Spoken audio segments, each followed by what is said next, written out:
to check the microphone. Okay. Hello? Honorable Mrs. Morley, distinguished and esteemed committee of Miss World, ladies and gentlemen, and my dear new friends. My name is Idil Bilgan, and I'm honored to stand before you today as both a doctor and Miss Turkey 2024. Last summer, I graduated from Koç University School of Medicine in Istanbul and achieved my lifelong dream of becoming a physician. I grew up as a daughter of a 16-year metastatic breast cancer patient, and therefore I was very early exposed to the field of oncology. Indeed, I would first like to start by honoring the woman who shaped the core of who I am today, my late mother, Ayşe Bilgen. She symbolized grace, elegance, strength, and resilience. It was impossible not to be inspired by her. After her demise 7 years ago, I knew I wanted to use my medical degree to reach for broader audiences and advocate for early detection, prevention, and screening of breast cancer. Because no family should have to endure the strength, the sorrow, the stress, the burden, and trauma of a cancer diagnosis and loss of a mother to a cancer that is preventable, treatable, and even curable if detected at the correct time. Throughout my training, I collaborated with leading pioneering institutions such as Princess Margaret Cancer Center in Canada and NYU Langone Perlmutter Cancer Center in New York.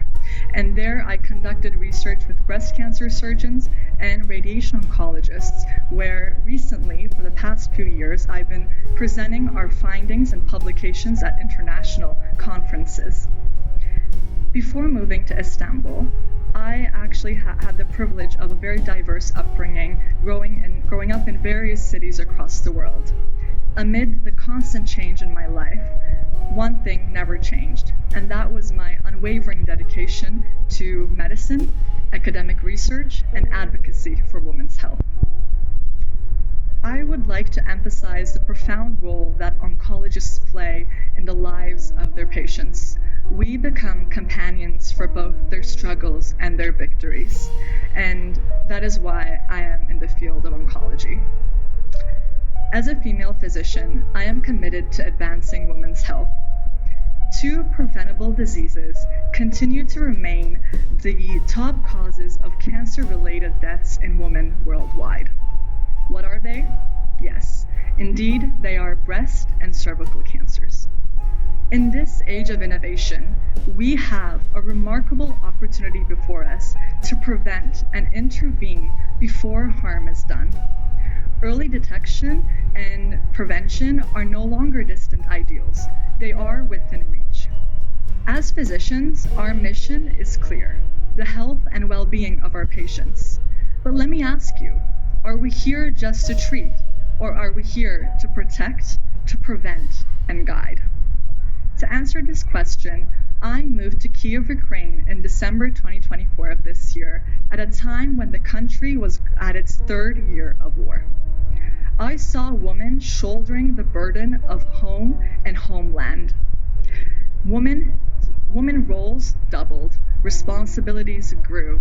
They had to become men and women. So what does this mean? They actually had to become husband and wife, father and mother, son and daughter, because as the men and their families went to the front line to serve for their country, women stayed behind, taking on doubling the responsibilities of their families. So for them, their health became secondary.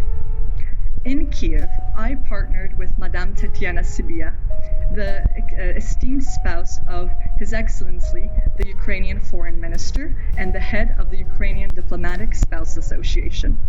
With Madame Sibia, we held awareness events uniting local NGOs, United Nations agencies, local hospitals, laboratories, and clinics to empower and educate on breast cancer prevention, early detection, and screening. Indeed, soon my mission expanded to cervical cancer upon the request of Ukrainian gynecologists. I actually started collaborating with Dr. Tetiana, who requested to work together, whom I send my kind regards to from here. Together, we delivered seminars on HPV infections, vaccines, vaccination, Pap smear screening to eradicate cervical cancer in Ukraine. Indeed, the Minister of Health of Ukraine attended one of our symposiums focused on the eradication of cervical cancer. During Cervical Cancer Awareness Month in January, I also remotely collaborated with the Turkish Cancer Society, where we held educational sessions on social media to educate the Turkish people on HPV infections, HPV vaccinations, Pap smear screening, and the importance of early detection of cervical cancer. And I taught about these based on international guidelines from ACS, the American Cancer Society, ACOG, American College of Obstetricians and Gynecologists, and the CDC. With all this said, I would like to end on a final note. Being a young woman today means breaking boundaries, rewriting the rules, and embracing every dimension of who you are. A strong education and career does not mean sacrificing our femininity or beauty. Women can be both successful professionals as well as radiant in their femininity and grace. We don't have to choose between professions and the elegance that define us. Women are dynamic blends of ambition and compassion, intellect and elegance. When asked to define beauty, I always return to one truth. Physical beauty is temporary, yet inner beauty is timeless. This is why I see the Miss World platform as a powerful stage, not just for crowns, but for causes.